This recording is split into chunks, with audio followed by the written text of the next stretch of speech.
बिस्मिल्लाहिर्रहमानिर्रहीम। आपको तिब्बे नबवी से इसका इलाज और चंद घरेलू टोटके के बारे में बताएंगे।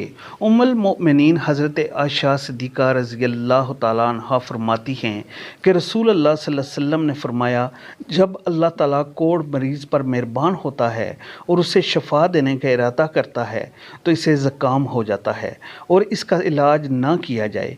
इसी तरह एक और हदीस में फरमाया है कि हज़रत अबू हुरैरा रज़ियल्लाहु ताला उन्होंने से रवायत है कि नबी करीम सल्लल्लाहु अलैहि वसल्लम ने फरमाया, गुस्ल करने के बाद हमाम से निकलने के बाद अपने पैरों को ठंडा पानी से धोना ज़ुकाम से महफूज रखता है। अब आपको देसी तरीके से बताते हैं कि पानी और भाप का इस्तेमाल पानी हयात बख्श भी नहीं बल्कि शफा बख्श भी होता है। नज़ले की सूरत में सबसे ज़्यादा नाक और इसके अंदरूनी जलियाँ मुतासर होती हैं। इनसे निजात के लिए वज़ू का अमल बहुत ही मावन साबित होता है। नाक में साफ़ सुथरा पानी छिड़काने से अंदरूनी जलियाँ अच्छी तरह धुल जाती हैं।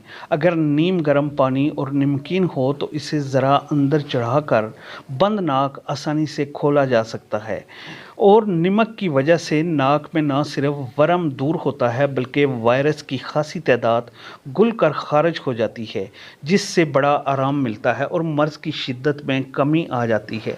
पानी के भाप से सांस लेने से नाक से हल्क तक का अंदरूनी हिस्सा नज़ले की रतूबत से साफ़ हो जाता है और नाक की बंदिश से होने वाली घटन और बेचैनी दूर होती है।